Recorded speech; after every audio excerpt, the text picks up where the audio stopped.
thing we have to fear is in war, fear itself. There is no substitute for victory. Let us never negotiate out of fear. We stand undivided, forever united, fighting hand in hand for the liberty we've earned, for glory and honor, for our sons and daughters, ever mindful of the lessons we've learned.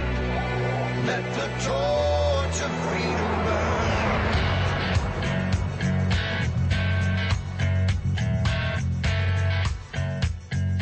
Welcome to the intersection of faith and politics. This is WallBuilders Live with David Barton and Rick Green. Thank you for joining us today. You can visit online at wallbuilderslive.com and wallbuilders.com. And you're going to want to do that today because we're in the middle of a 7-part series, longest series we've ever done here on WallBuilders Live. And today is part 4. So if you missed the first 3, you're going to want to go to wallbuilderslive.com and listen to those. You can also go to wallbuilders.com and see the DVD and the book of this entire series. It's called Setting the Record Straight, American History in Black and White. Today is part 4. If you missed the first 3, again, visit the website. Let's pick up right where we left off last time we were here on WallBuilders Live. Republicans had successfully passed almost 24 civil rights laws, and black American legislators often played significant roles in the debates surrounding the passage of such laws. One example involved a civil rights bill in 1871, a bill allowing the federal government to punish Klan violence. During the debates on that bill, Representative Robert Brown Elliott of South Carolina addressed the issue of Southern violence and delivered a compelling speech. The purpose of the Democratic Party of the South, as evidenced in the utterances of its recognized writings and leaders, exhibits the declared purpose to defeat the ballot with the bullet and other coercive means. I have presented a few manifold proofs in support of the facts about the Klan.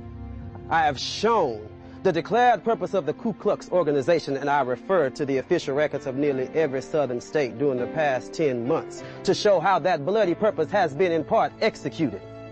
This bill will tend in some degree to prevent its full achievement. I trust, sir, that this bill will pass quickly and be quickly enforced, lest the Democratic Party of the South triumph through armed violence. Representative Joseph Hayne Rainey, another member from South Carolina, also delivered a powerful speech during the debates on that bill, explaining why blacks were most often the targets of Klan violence. When we call to mind the fact that this Klan persecution is waged against men for the simple reason that they dare vote with the Republican Party, the question is sometimes asked, why do not the courts of law afford redress? We answer, because the courts are in many instances under the control of Democrats who are wholly opposed to the impartial administration of law and equity. What benefit would result from appeal to courts whose officers are secretly in sympathy with the very evil against which we are striving? If the Negroes, numbering 1/8 of the population of these United States, would only cast their votes in the interest of the Democrats, all open measures of violence against them would immediately be suspended and their rights as American citizens recognized. But I can only say that we love freedom more, vastly more than slavery. Consequently, we hope to keep clear of the Democrats. I will also say that in the state of South Carolina, which I represent, there is no disturbance of an alarming character in any one of the counties in which the Republicans have a majority. The troubles are usually in those sections in which the Democrats have control. I say to the entire membership of the Democratic Party that upon your hands rests the blood of the loyal men of the South. Disclaim it as you will, but the stain is there to prove your criminality before man and God. In the world in the day of retribution, which will surely come, I pity the man or party of men who would seek to ride into power over the dead body of a legitimate opponent. I can say for my people that we are fully determined to stand by the Republican Party and the government. We have resolved to be loyal and firm, and as Queen Esther said long ago, if we perish, we perish. I earnestly hope that this bill will pass. That bill did pass, but only over the united opposition of Democrats.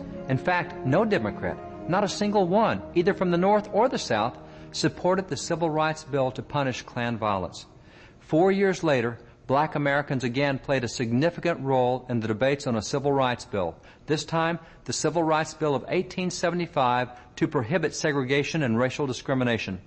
Representative Richard Kane of South Carolina, a clergyman and a bishop of the AME denomination as well as a strong political leader, forcefully rebutted the Democratic arguments in favor of segregation and discrimination.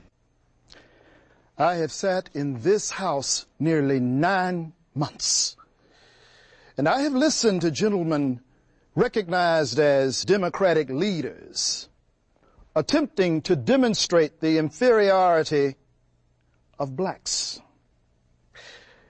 whom they have so long outraged, and to insult and condemn them because they have been helpless.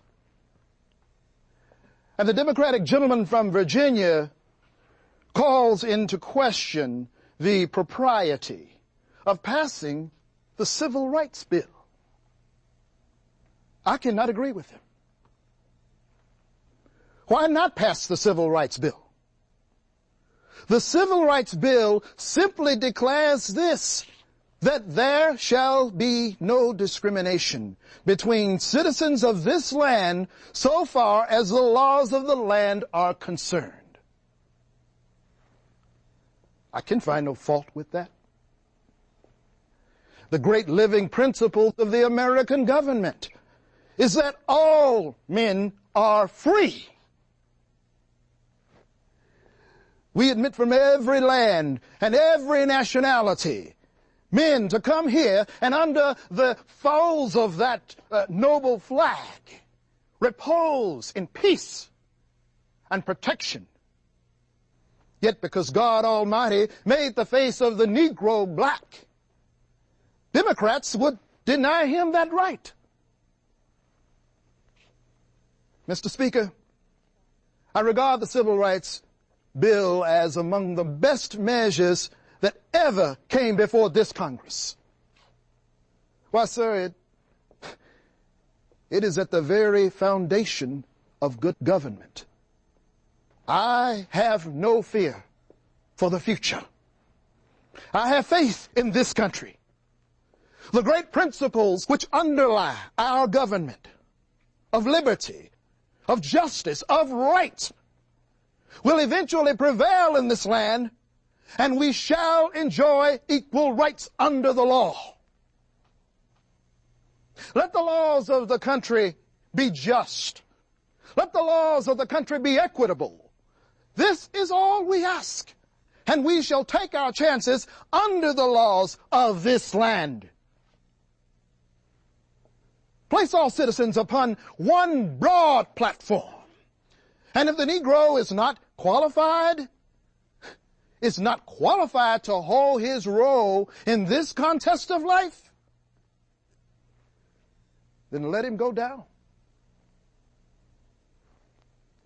All we ask of this country is to put no barriers between us, to lay no stumbling blocks in our way, to give us freedom to accomplish our destiny.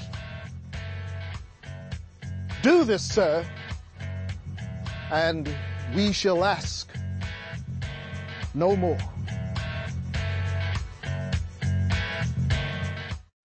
This is David Barton with another moment from America's history. In several decisions over recent years, the Supreme Court has consistently ruled that it is unconstitutional for the government to encourage religion. Did our founding fathers agree with this? Consider the words of Henry Laurens, a signer of the Constitution and a president of Congress. Henry Laurens declared, "I had the honor of being one who framed that Constitution. In order effectually to accomplish these great ends set forth in the Constitution, it is especially the duty of those who bear rule to promote and encourage respect for God and virtue, and to discourage every degree of vice and immorality." Founding Father Henry Laurens believed that the goals of the Constitution could not be fulfilled apart from a fear and a respect for God, and that it was therefore the duty of government to encourage this among the people. For more information on God's hand in American history, contact WallBuilders at 1-800-8-REBUILD. Let the torch of freedom burn.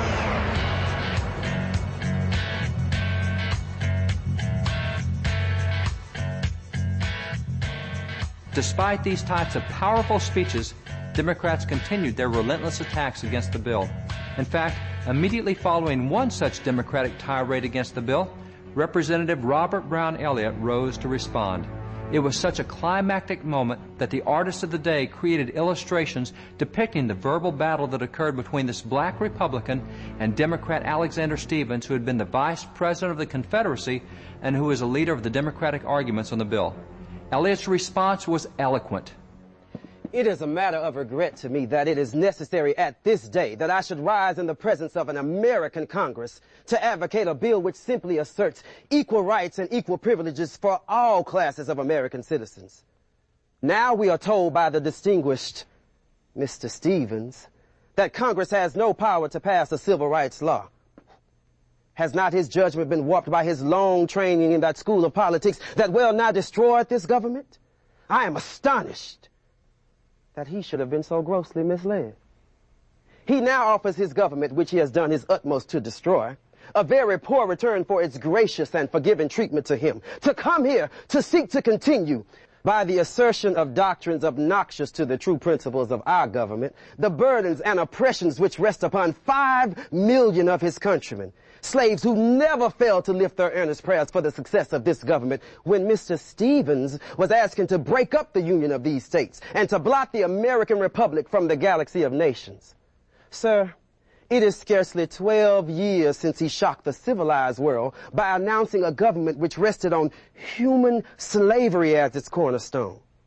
The progress of events has swept away that pseudo-government that rested on greed, pride, and tyranny. And the black race whom he then ruthlessly spurned and trampled on is here to meet him in debate and to demand the rights which are enjoyed by our former oppressors, who vainly sought to overthrow a government which they could not prostitute to the base uses of slavery. Mr. Stephens, you have learned much since 1861, but you are still a laggard and behind the times. Lend your influence to complete the proud structure of legislation which makes this nation worthy of the great Declaration of Independence, and you will have done that which will most nearly redeem your reputation.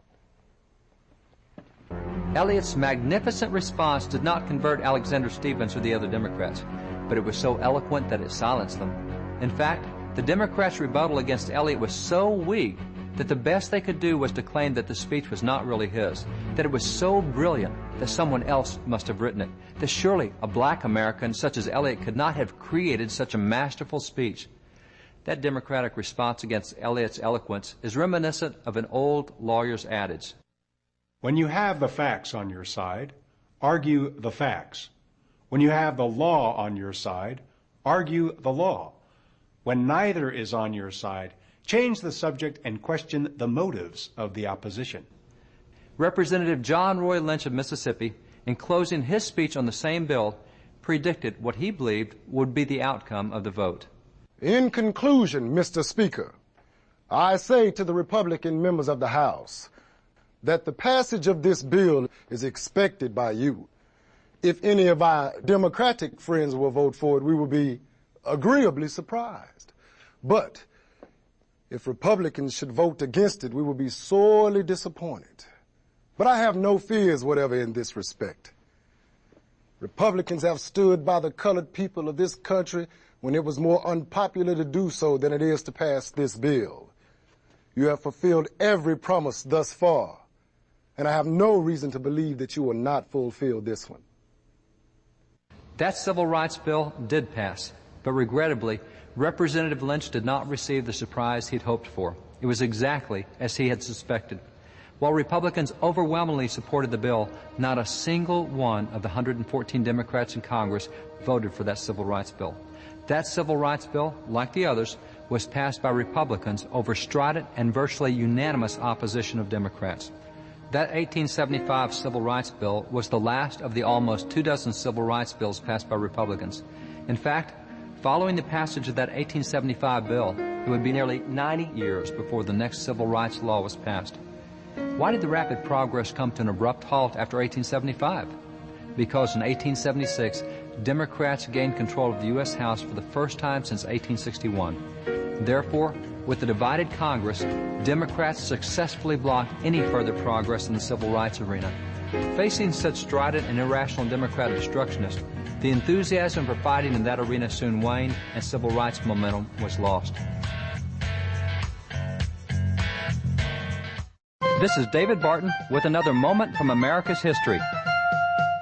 In the case Abingdon versus Shemp, the Supreme Court ruled that the Bible could no longer be an independent textbook in public school curriculum. Would our founding fathers have agreed? Benjamin Rush certainly would have disagreed. Benjamin Rush was a signer of the Declaration of Independence, and he was a leading educator of the day. In fact, he was the first founding father to call for free public schools. Benjamin Rush declared, "The great enemy of the salvation of man, in my opinion, never invented a more effective means of extinguishing Christianity from the world than by persuading mankind that it was improper to read the Bible at schools. The Bible should be read in our schools in preference to all other books." In the view of founding father Benjamin Rush, the Bible was the textbook of preference for public schools. For more information on God's hand in American history, contact WallBuilders at 1-800-8REBUILD. Let the torch of freedom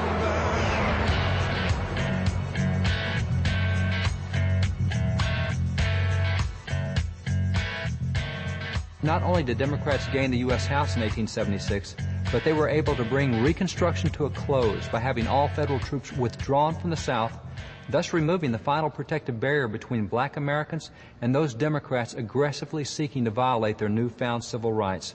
And that federal protection had been crucial to black Americans at that time, for as a Republican election official from Mississippi explained in 1868, "Could you explain the situation as regards protection?" The rebels never needed protection. They've had it all the time. It's only the Republicans, especially the Negroes, who need protection. The reason for the 1876 withdrawal of federal troops from the South had been the presidential election between Republican Rutherford B. Hayes and Democrat Samuel Tilden. 185 electoral votes had been needed to win the presidency, and when the votes were counted, Democrat Tilden had received 184 electoral votes, and Republican Hayes had received 165. Neither had received the necessary votes to win, but there was a total of 20 disputed electoral votes that had not yet been counted. If Republican Hayes received all 20 of these votes, he would become president. If Democrat Tilden received even one of those votes, he would become president. The uncounted votes came from the three disputed southern states of Florida, Louisiana, and South Carolina. In those three states, dual election results had been reported. One tally in Florida showed Republicans had won. The other tally showed Democrats had won. The same was true in South Carolina and Louisiana. Why were there disputed results? Why were there two different tallies of votes? Because in each of those three states, Democrats had been extremely active both in suppressing the black vote through violence and in altering counts at the ballot box. One political cartoon from that day depicted the type of violence that helped alter the count. A Democrat is inviting blacks to come vote, but notice that inside, an armed gunman sits awaiting beside the ballot box to ensure that the black voter reached the right decision. Consequently, many blacks did not even try to vote. Representative John Roy Lynch, shortly after that presidential election, personally experienced the same type of vote counting difficulties as had Rutherford B. Hayes. Lynch explained that those difficulties had come from those Democrats whom he described as, quote, the ballot box stuffer and the shotgun holder of the South. He therefore declared, I say to you, gentlemen, that in my state, the official return is an official fraud. When I ran for Congress in the 6th District of Mississippi in 1880, I know that there were not less than 5,000 votes cast for me that were counted for the Democrat that ran against me. Now, bear in mind, the official report gave him 5,000 of my votes. If these fraudulent votes for him are counted, then you say to me, we will only admit you on what the Democrats choose to give you. Now, I say that is wrong. Voter fraud by Democrats was indeed a problem in the South. In addition to changing the voting counts or intimidating voters, Harper's Weekly showed another way that Southern Democrats were able to obtain additional votes. They simply took the names off cemetery headstones and then cast a fraudulent vote in the name of a dead voter. Returning to the 1876 presidential election, by keeping black Americans from voting in the disputed states And by altering the voting counts, Democrats claimed that they had won those 3 states.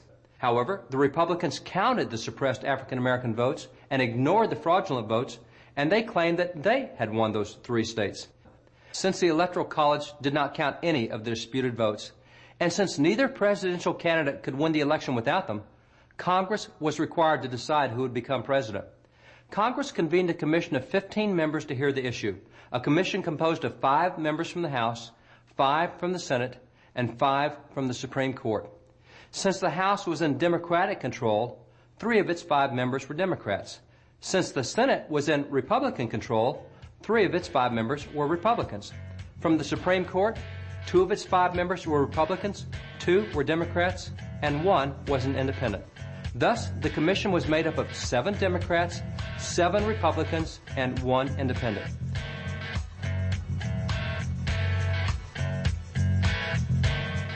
Have you noticed the vacuum of leadership in America? We're looking around for leaders of principle to step up, and too often, no one is there. God is raising up a generation of young leaders with a passion for impacting the world around them. They're crying out for the mentorship and leadership training they need. Patriot Academy was created to meet that need. Patriot Academy graduates now serve in state capitals around America, in the halls of Congress, in business, in the film industry, in the pulpit, and every area of the culture. They're leading effectively and impacting the world around them. Patriot Academy is now expanding across the nation, and now's your chance to experience this life-changing week that trains champions to change the world. Visit patriotacademy.com for dates and locations. Our core program is still for young leaders 16 to 25 years old, but we also now have a citizen track for adults. So visit the website today to learn more. Help us fill the void of leadership in America. Join us in training champions to change the world at patriotacademy.com. Let the torch of freedom burn.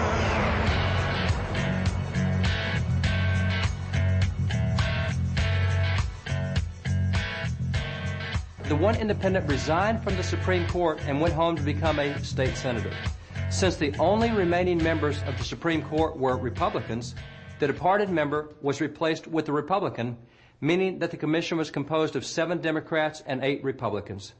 The commission investigated and determined that there had been voter suppression through the killing, injuring, and intimidation of black Americans by Democrats. The commission, therefore, by an 8-7 vote, awarded the election to Republican Rutherford B. Hayes. The Democratic House, however, refused to ratify the findings of the commission, and the Democrats threatened to filibuster those findings. The result was America had no president. The election controversy continued for 4 months until a solution was proposed, a solution now called the Great Compromise.